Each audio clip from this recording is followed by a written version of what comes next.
Hadi Naqui from Usdaw.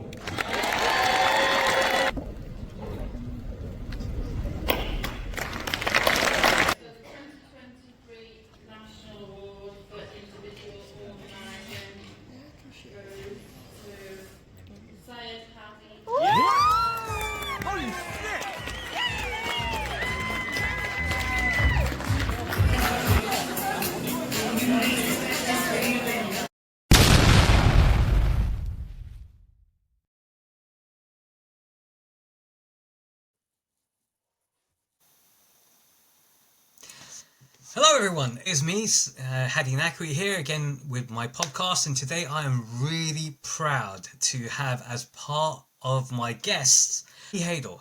Ali Haydor is an activist who's been doing this for such a long time, and I'll talk a little bit about activism in a minute, but just to introduce myself again, I'm the TUC Organising Award winner of 2024, and I decided to do this podcast to highlight not only the trade union movement but also to highlight people who are unmatched in what they do and how they are. And Ali Haydor is one of these people who is definitely unmatched in his way. So a little bit about Ali Haydor, being a trade unionist, an activist and a community campaigner in Southampton in the UK as well as beyond. He's a man who did not have a privileged upbringing. Neither did he receive private education. So someone like myself. Instead, Ali had to work his way up from the bottom, starting in customer service jobs, including the energy sector, which allowed him to understand the impact of energy prices on the public dynamics. Despite not having any professional political training, Ali Haydor's developed an interest in politics during the Iraq War and after the 2008 financial crisis, which severely affected poor and working class people. This led him to inform himself about the ways he can change the establishment and protect the rights of the weak, the sick and the poor, taking inspiration from figures like Malcolm X and Nelson Mandela.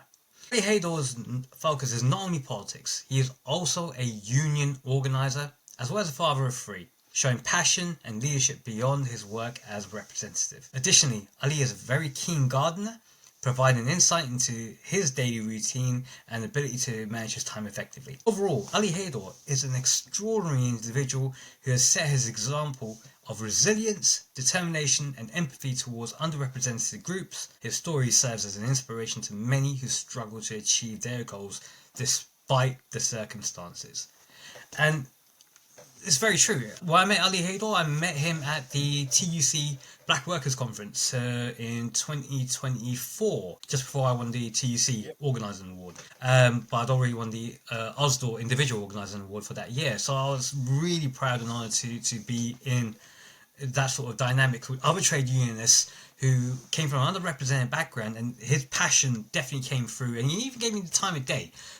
For that, thank you, Ali, and I'm really proud that you're a part of this, because there's been so many people who have been really excited. Yeah, they are excited to have you on board with this, so I'm looking forward to talking about this. But let's get into a little bit more of the nitty gritty. We'll talk about your trade union activism. We'll talk about what the mindset, how you cope with much of the trade union activities that you have to do, the well-being side of things, how to build up resilience, and any tips you can give to budding trade unionists who are out there. But let's get into you. Was you born and raised in Southampton? No, I was born in Bangladesh. Came with my parents late 80s, and then we moved along the south coast for a bit, and then went back and lived in Bangladesh for a couple of years. So which was, actually as a child was some of my best of years as a kid. It was amazing, So yeah, not born here, but spent all my life here. Are you Sylheti or Dhaka or Bishnate, Benazbazar? No, Shumanganj. Okay, so I grew up in Stockwell, South London, and we had a massive Bangladeshi community there from from Sylhet. So shout out to all the Sylhetis out there. Definitely. And just moving forward to this point. So, along your journey, what inspired you to become a trade unionist? My first moment of becoming a trade unionist was in the energy sector when I was working for this company. And the company offered us a pay offer which was below retail price index. And at the time, during that meeting, they kept on calling a pay increase when it's actually a pay cut. And that was the initial kind of moment of, no, let's call it what it is, as a pay cut. You're giving us less money, less on the table. And that was the initial sort of kind of, inspiration that I got, that, I have to, we all have to do something, but we all got to come forward. And that was the moment for me. It was the first kind of getting involved. But even before that, the Iraq War was a key factor in terms of fighting for the weak, the vulnerable, and fighting for justice. So there was a couple of points that really got me involved. Within the movement itself, right across, activists and reps, they're of a different breed. They step forward when others, can't step up or feel very unable to step up. What made you decide, pay is one thing, but to have that, I'm going to go out there and put myself on the line. What made you decide, yes, this is the right thing for me to do to help my staff, members and colleagues? Hey everyone, you might be lucky to get safety boots from your employer.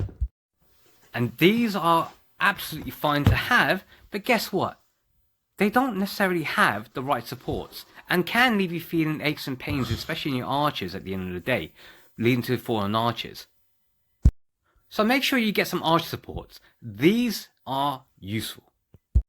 They slip into your boot and give the same comfort as trainers, enabling you to walk around all day long, doing all the heavy lifting, no matter what the job is that you're doing, and you won't feel any pain at the end of the day. They will leave you feeling really good at the end of the day, so make sure you order yours at the TikTok shop for the price of less than a packet of chips.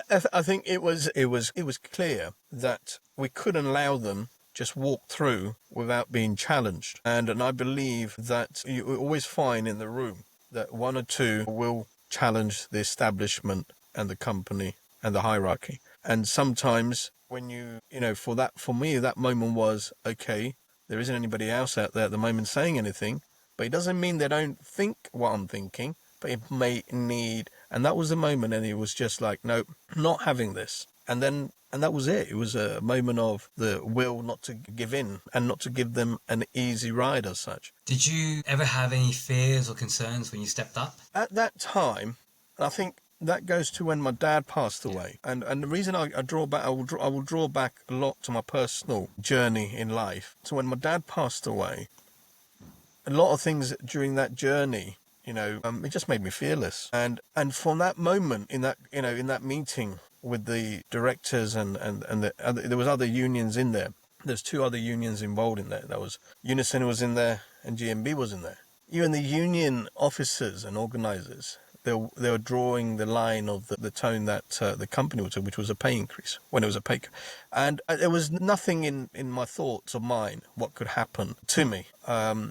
It was a fearless moment at that time, and I think and that came a lot from a trauma and the difficulty I experienced when my dad passed away. Inshallah, Jannah Naseeb hoega. Sorry, for anyone who doesn't understand that, heaven is in your father's destiny. Thank you, brother. We're both from a Muslim background, so, and there has been, in many ways, we've been labelled as the enemy of the state, the enemy from within, the boogeyman. So, within your role that you found, how have you felt with your members, when you approached them as from, with a name like Ali, everyone will understand Ali comes from a Muslim background.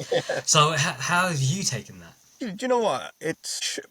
Unfortunately, all the negative press always gets the attention, the media and so on. It's always, all the bad things are always out there. But in my trade union movement and many years involved, there's only one time where I come across something that was indirectly towards me based on my background, my religion. I think you do get some few looks and surprises because obviously they don't expect to see an Asian brown man, a Muslim man involved in the trade union movement to the degree that I'm involved in. But the warmth and the welcome, I've never had a one member say to me or say to anybody in the union that, can you find someone else to represent me? And I've represented all types of people from all backgrounds. So, and I think that is a testament to actually, we as people, we've got far more in common than the people who try to divide us. Your journey, and any rep or activist will say this, that you have to have something natural within you to actually put yourself on the line. But that is not enough. Sometimes you will need to train and develop yourself. So as an organizer, what did you do? Obviously you've done some amazing things in terms of organizing from a local level to things that have gone to a national level. What was the process for you from your initial, let's start this, going all the way through? It's interesting actually, because like I say, I think slowly, like when I mentioned about my dad earlier, where during my sort of youthful days, my teenage days, my 20s, there will be things that I will just let go and just, not challenge it. But as I started challenging things, it empowered me more. And I am really driven by gut instincts, and also the feel factor. And especially when members tell me about injustices they're facing, and you can tell, brother, is when the moment you know it's wrong, then you go, okay. Hey everyone, I got this massage gun from TikTok shop. I'm doing a quick review on it.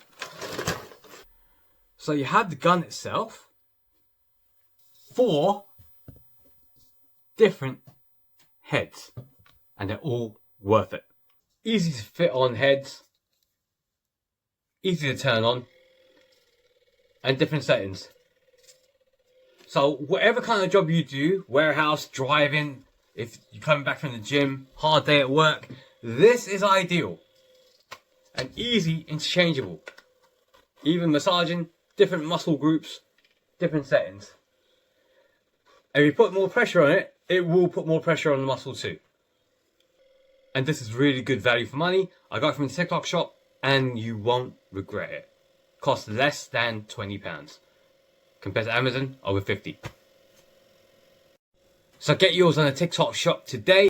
How do I now correct this? And there is a saying that you got to choose your battles. There's a lot of people say that, and I'm sure you've come across it in training and so on. You got to choose your battle. I always felt uncomfortable with that. I believe there is no such thing as choose your battle. If we've got something in front of us that is wrong and it's injustice, you take it head on. And yes, when you take it head on, that you may lose in that battle, but you challenge it. You make it uncomfortable. And one of my key ingredients that a lot of people say that I have is that if I know, and if the members are telling me it's wrong, then I don't give up that easily, and I'll continue go on and making it. And I believe that is my strength, is that you may push me back, but it doesn't mean I can't come forward again.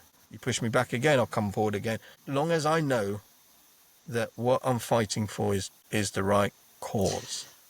And there's, I agree, because there is I'm going to say this, and again, I'm going to sound politically incorrect here, but based upon the past experiences that our parents and other, their parents had, where they came to the country, they stayed quiet, they had to work hard and swallow so much. That's not the case with first generation, second generation British born South Asians. They don't swallow it.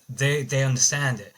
And what I found is that there has been an unconscious bias with how South Asians have been treated. And when they suddenly see someone who speaks up, who speaks differently, can communicate in more than one way, it takes them aback. And then we get the results. And there's always an underestimation there that I've found personally, and I'm pretty sure you found it. I totally. And I think, like I say, it's they don't see it as a natural when they see a South Asian experienced trade unionists coming along to meetings or representing people. They don't see it as a natural thing, and I can see why they don't see it, because it's still not many of us out there. But I think the dynamic of it is that it shows that not only we are out there, we're actually also organising. We're supporting people, and we are part of this society, which some people may not like. And we are so embedded into this society that includes representing justice for members of all backgrounds. Talking about representation, now I understand that there will be times that you have to represent an individual member, disciplinaries and grievances. So when you was getting started and doing your representation, because you've done it on a very grandiose level, but you also did not forget to represent the individual members. So in terms of your sort of mindset when you went into these kind of meetings, what was you thinking at the time? My always, when it comes to individual representation, I always go in there, and I do that with all cases. I always say to the members, just put everything out on the table when we have that pre-meeting, make sure you tell me everything. Do not hold anything back from me. And so when we go into these individual representation meetings, I'm there to win for our member. That's it. Now, there will be times I know, and it's hard because from when I first started, it was about winning every case. But I've learned over the years that you can't win every case. And that actually made me a bit more comfortable in terms of when it comes to delivering and carrying out my duty. Because the reason it made me feel comfortable, because you can't win 100% of cases. How do you win a case when somebody who's actually was dishonest at workplace, gross misconduct, or any kind of theft? Or, do you know what I mean? And I've learned that from national officers and other trade unionist leaders, that these were how you operate in those circumstances. What is the best outcome for the member in sort of cases like that? Because you're not going to win because the evidence again is against the member. So how do you approach it? So and I find it more, if I'm relaxed, which is I am now, far more than I was maybe when I first started, that it's a really powerful tool, and it's because you're natural. I will admit, when I first started in representation, my idea of representation, especially when I was represented, I thought that the person would fight for me like a lawyer. It wasn't until the shop steward training that I actually found out under ACAS code of practice, you can't answer on behalf of someone. Hey content creators, this is my chance to do a quick review of a product I bought on a TikTok shop, and I think you guys are going to love it. It's a green screen disc that fits on the back of a chair. It can fit to almost any surface, and if you've got a area like a flat or a single bedroom or a bedsit where you're living in where you've got no space, this is ideal for those who are using it for things like Twitch, streaming, or just general YouTube videos. Like so. So get yours in the TikTok shop today. I'll leave the link in here.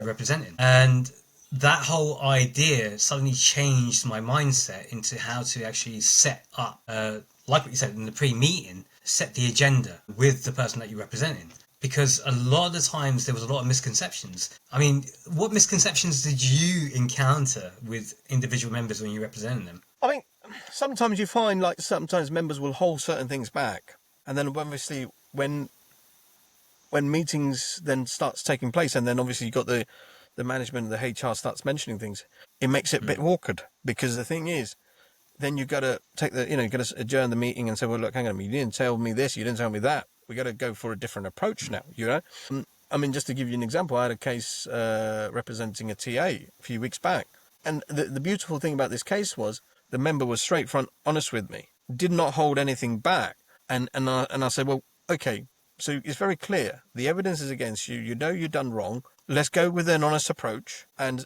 say, put your hand up. Say, look, I've made a mistake. I'm a human being. I've made a mistake. I'm gonna rectify it, but learn, be trained, and make sure it doesn't happen again. It was that kind of approach. And the beautiful thing about that was the person who was investigating that then afterwards came back and said, well, I think we need to add more comments, which allowed me to come in and say, well, actually, what more do you want the member to add?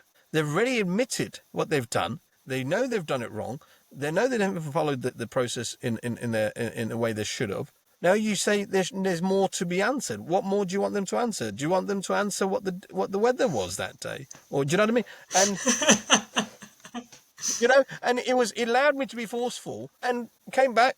A member just received a written warning, and that was it. Lovely. But because the beautiful thing about it is that honesty is the best policy. Because once you overcome that bit, then nobody could then fight the other side. Whereas if you hold that truth back, then there's always that you end up, lying. Then you have to lie again, and it's just endless. See, what you've demonstrated is a winner's mentality, and that's what I've found with some of the very best activists who are out there.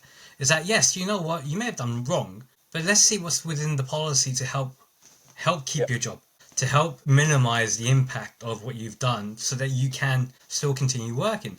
And it may be a final written warning, but you know what? You still got a job at the end of it. And what I found with some of the people who are not that great is that they are happy to throw their members under the bus And those guys need to be weeded out as fast as possible. I know I've had to weed a few of them out myself, which has not led to me being the most liked person. And I'm pretty sure that you've had to deal with interpersonal conflicts with other activists, other reps. How did you deal with that? Not changing my style. What I mean by that, unfortunately, you didn't expect it in the movement. However, unfortunately, like life, like every fruit tree, there's always one or two rotten ones.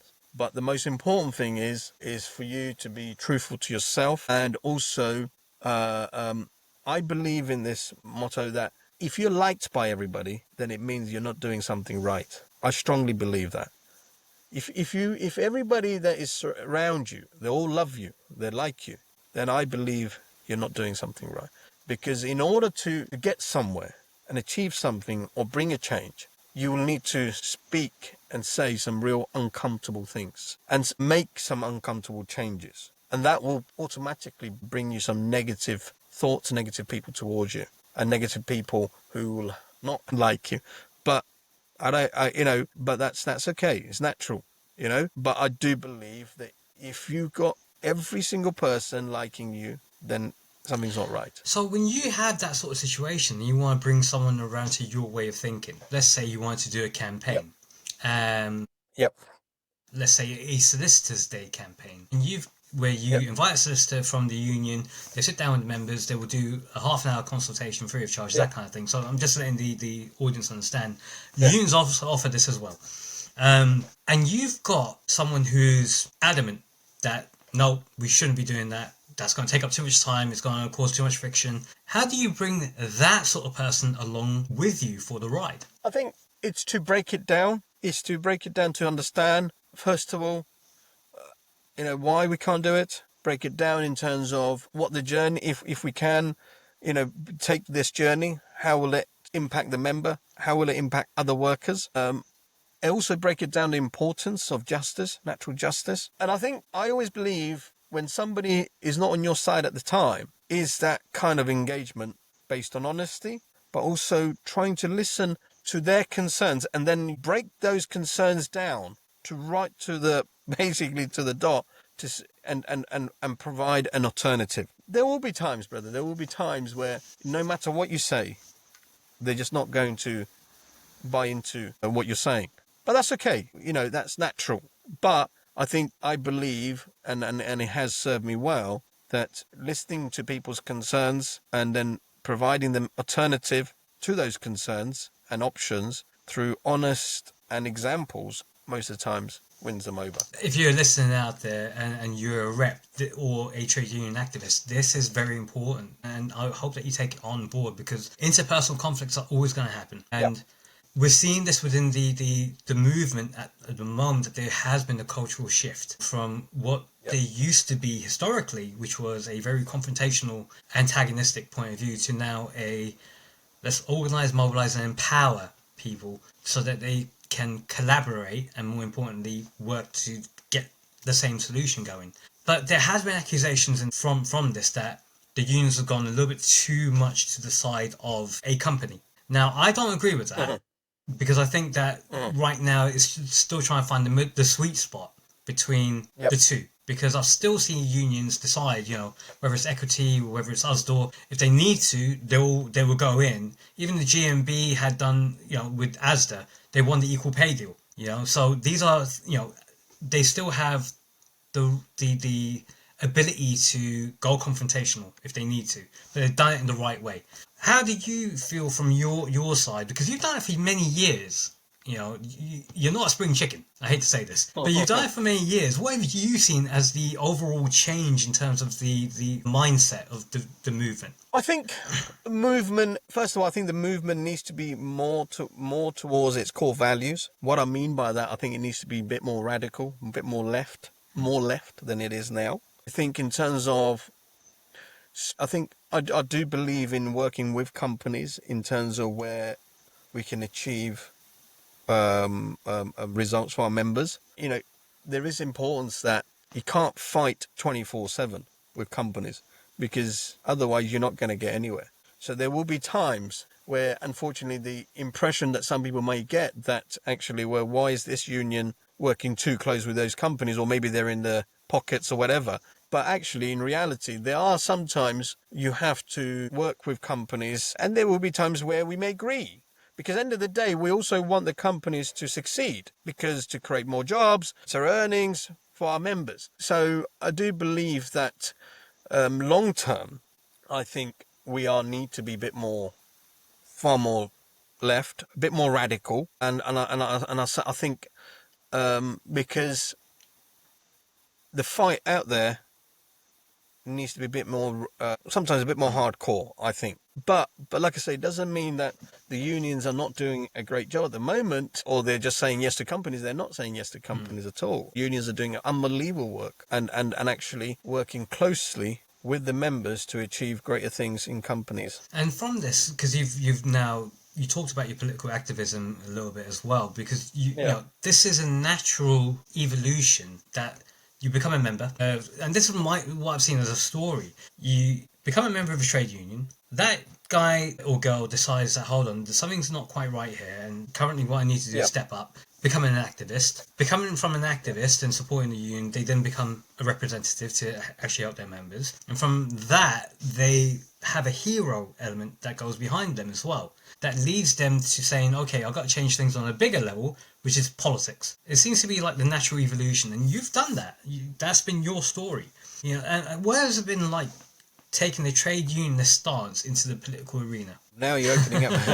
Look, I think, you know, there's a lot of people out there, even a lot of members, they say that I don't do politics, or I don't care about politics. I don't, you know, but actually, you do politics. Everything in your house, in your room, everywhere we are, the clothes that we wear, it's one way or another, all links to politics, because a political decision will make a difference or impact the clothes, the shoes, and so on, regulating. So everything is politics. And I find, and I think is important, that you can't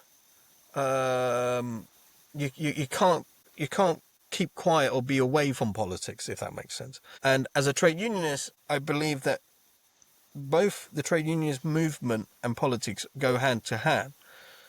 And there is and I think you've got to be careful that sometimes the political system that we have can suck you away from your trade unionist values and principles. And for me, the trade unionist values has to be at the heart of the political values, if that makes sense. So, for my politics is all linked to my trade unions, my mindset, and how I approach things. And I won't allow anything to divide that. That's absolutely amazing, and it's quite inspiring to hear that, because there are times where you think that people need to compromise their integrity, compromise their values so they can fit in.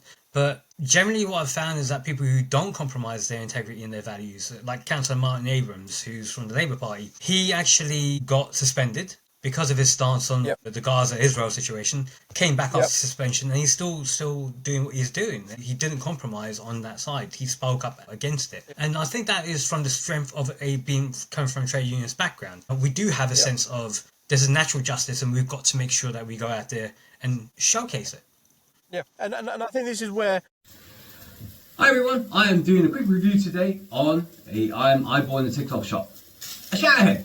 Now, a shower head is actually really good, because if you live in a place which is like a flat where you've got a coffee boiler, or you haven't got access to a power shower, and you've got gravity-based shower water feed, then this is ideal for you, because it does multiple settings. It converts the water into, as you can see, sprinkle, waking you up in the morning, getting you going, moving it forward.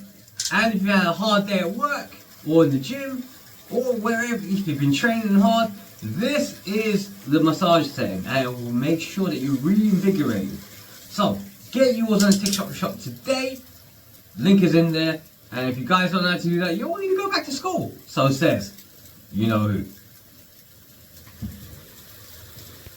The trade unionists have to be, like I said, it has to be at the core of our politics. A prime example of that is that I always believe, and I always say this, what is not acceptable from the Conservatives or Reform or any other party, we should never accept it from Labour. And prime example of that will be, we've been calling for minimum £15 hourly rate as national living wage. We've been calling it as a trade union movement for a long time. Even last year, the TUC leader, sorry, not like it won't be last year, the year before, shall I say. The year before when the Tories were in government, so it would be 2023, there was an increase, and even at that time, the TUC said, we welcome the increase in the minimum wage, but we want to see £15 an hour now.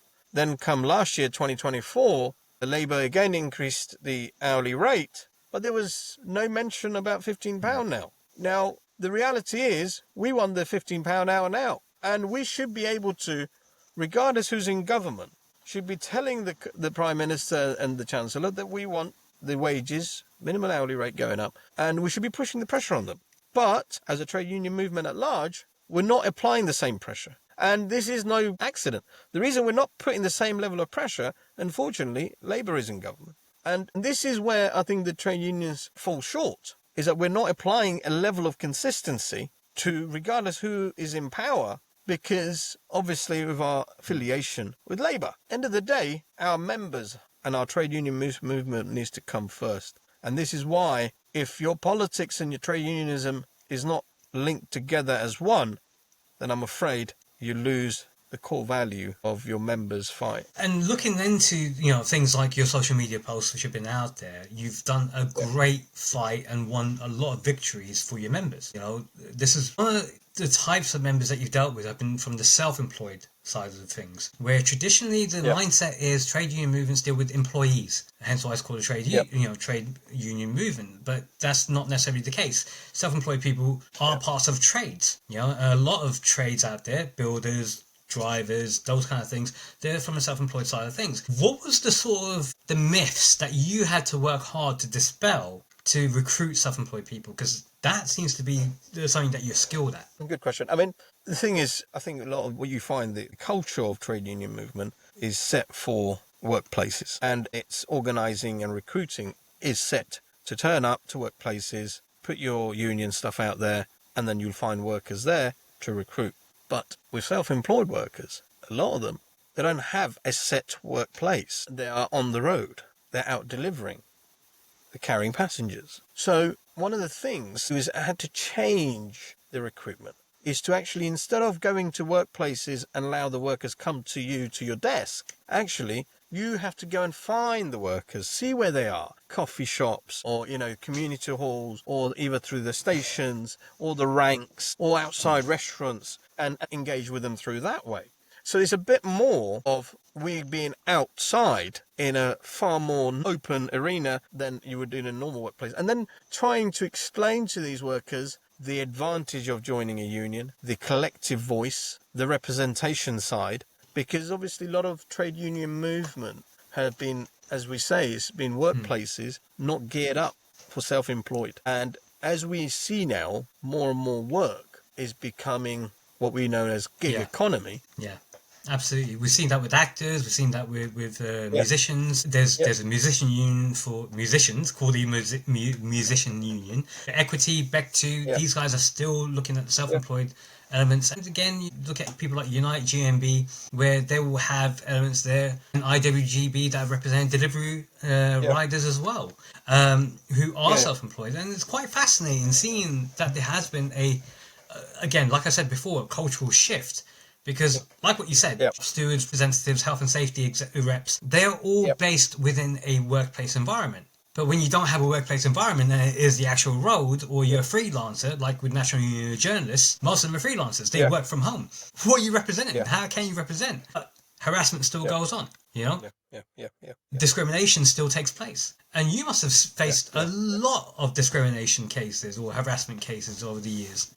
Yeah, I mean, it's definitely some of the common ones that we come across, workers being singled out, regardless of their background, targeted. And, it's the culture in workplaces, sometimes it's shocking. You think you've heard everything and then you find a new case come forward and you think, my God, But that's why, we do it. And yes, the amount of stuff that you hear can be, is sad and it can really upset you. But at the same time, I really enjoy my trade unionist role because it goes, okay, when is the next fight? When's the next challenge? How do I, and it gives me a real The same. The same, absolutely the same. And the funny thing is, I spoke with Will Sullivan a long time ago. He was the TUC race relations person who's now retired. And I asked him the question about, you take on a lot. And the life of a rep is that or an activist, is that you do take on a lot. You take on the members' concerns, you take on the union's side of things, and you take on the employer's side. And it can be a juggling act. So for anyone that who's going, who's brand new, what advice do you give to any new reps who are out there who suddenly feel, okay, this is depressing, or this is going to be overwhelming? What do I do? I think the most important thing is to have the member at the top of the kind of, if you look at it as a ladder, so you got the member, you got the union, and the company. So, you look at it as, what's the best outcome from the member based on the rules and guidance from the union, and then you go down the bottom, how can we then navigate what is important to the member within the company? And you go down that kind of, and it is a difficult balancing act, but I think most important thing is it's been open with the member, being honest and being realistic, but also at the same time, and is staying within the rules and guidelines of the union and in terms of actual framework of trade union movement at large. Because what you don't want to do is a new activist getting involved where you could end up fall short, which getting you yourself into trouble, because you got to protect yourself as well, and that is key. Yeah, that is such great advice. And like what you said in the beginning, it's like a power trip, because as a trade unionist, especially if you're a health and safety trade unionist, you can shut down the workplace. And if you mobilize and organize properly and empower your members, you can literally because everyone's got the right to withdraw their labor. So you can cause strike action and industrial action to actually bring that company to a standstill. And it's such a great power to have, but it can be abused, and we've seen that. When you got involved, did you ever have mentors or anything like that to keep you in track online? Or did you feel, I got to learn it myself? And if you did, where did you go to learn? I mean, I had a couple of mentors. One Unison and a few in GMB, and then you find your own style, and you do a lot of self-reflection, and through self-reflection and their guidance and mentor, find my own, or shall I say, I found a approach that works for me. But at the same time, I always come back to make sure that what I'm doing is within the rules and guidance of, the training that I had, but also from what mentors told me. So, and I would say to any new activist that's getting out there, learning, or wish to get involved, is that you'll find your own style. Mentors will give you what they've picked up and skills, and it's definitely valuable. But you'll find your own style within time that works for you, because there is no such thing as one size fits all. You mentioned your inspirations being Malcolm X and Martin Luther King. What have you taken away from them, from their life, or their fights that they had to put into your style? They both have two different styles, and both style can be effective depending on the situation that we're in or what we get involved in.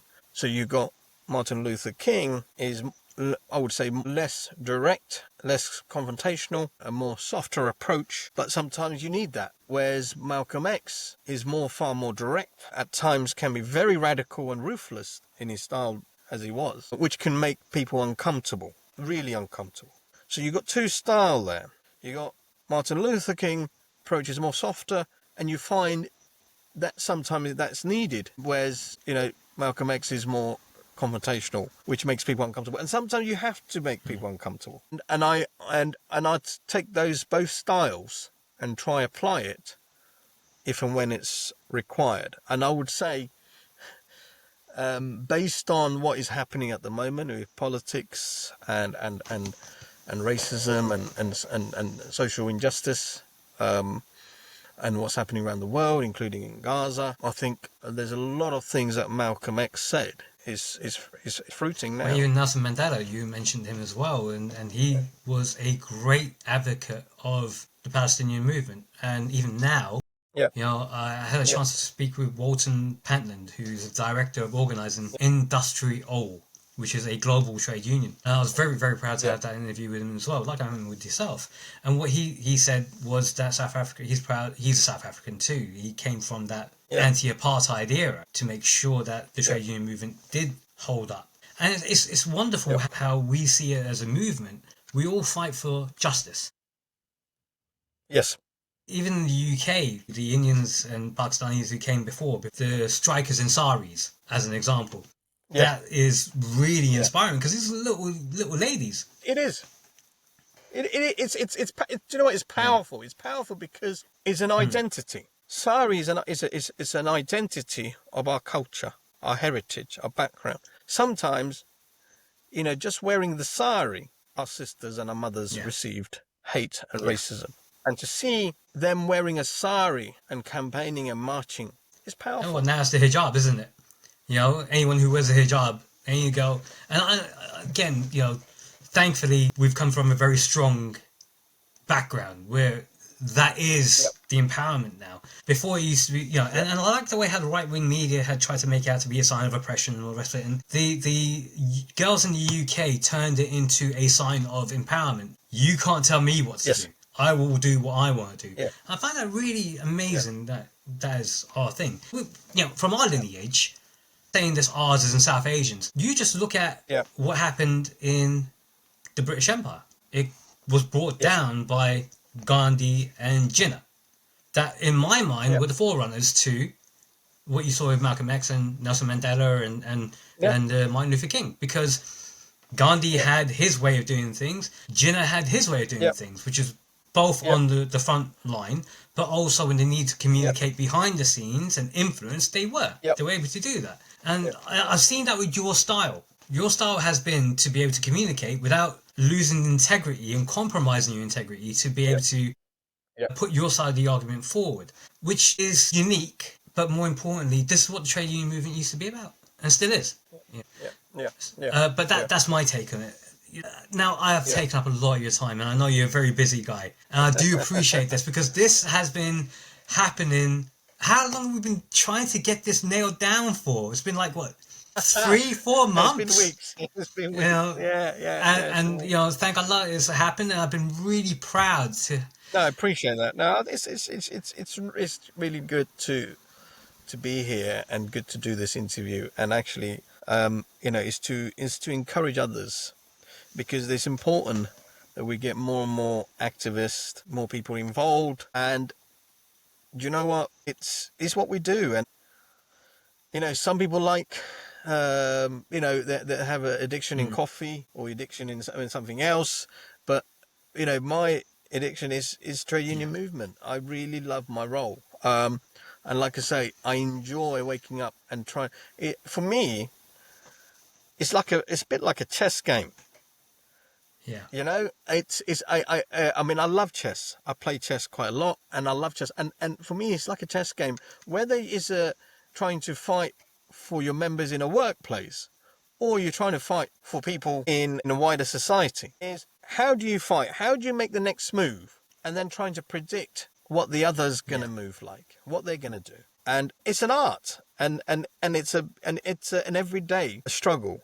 But at the same time, there is a joy in that. Because, you know, let me share this story with you. I had 9 women workers who were shortchanged by a local authority by 3 weeks of pay each. And it required 2 of the members to say, no, we don't want it. We're going to fight for it. We're not going to give in to this. And then they inspired 7 others. So there became 9. And, you know, we started making some noise. We wrote to the council. You know, we even said that we're going to do a demo. The council called an emergency meeting, and at the meeting, council agreed to the terms and paid every single 9 women workers their money. Now, the satisfaction money can't buy. To see these workers, these members, to turn around and say, to not, even though they were thanking me, but actually it wasn't me, it was them. Because without them, we as activists, we're nothing. Because if you haven't got them, we're nothing. So because they said, no, we're going to fight, and because they inspired each other to be head on, they achieved this result. And the joy, again, money can't buy. And that is a trade union movement, what it's all about. And along with some of the downs, you get so much absolutely amazing up results that puts a smile to our faces. Which is what I want to finish on, because I like finishing on a positive. And I think for me, my final question is always, what do you feel we need to do to create a better tomorrow? Whether it's as a trade union, whether it's individual, whether it's, as a group of people. I think there's a saying that Gandhi always used to say, put yourself in the other person's shoes and think and see it from their eyes. I think in the trade union movement and also wider society, black, white, brown, Muslim, non-religious person, Christian, every single one of us, if we could take a step back a little bit and look from other people's viewpoints and eyes and so on, we bleed the same colour. And skeletons, pretty much, if you put skeletons out there of different race and background, nobody could tell by looking at the skeletons who or what body that was from. If we could do that, and we understand that humanity needs to be for all, then we'll have a better tomorrow. And that's key. Ali Haydor, thank you so much for being a part of this. You, sir, are definitely unmatched. And guys, thank you very much for having me. Guys, if you're out there, you see him on social media, or you see him in Southampton, or you see him at any of the conferences which are out there, where he's constantly developing his knowledge and keeping his sword sharp, say hello to him. Because this guy is, definitely an icon out there. When I announced that I was going to be having him as an interviewee, the people who I respect were like, no way. So I'm really proud to have had you here. Thank you.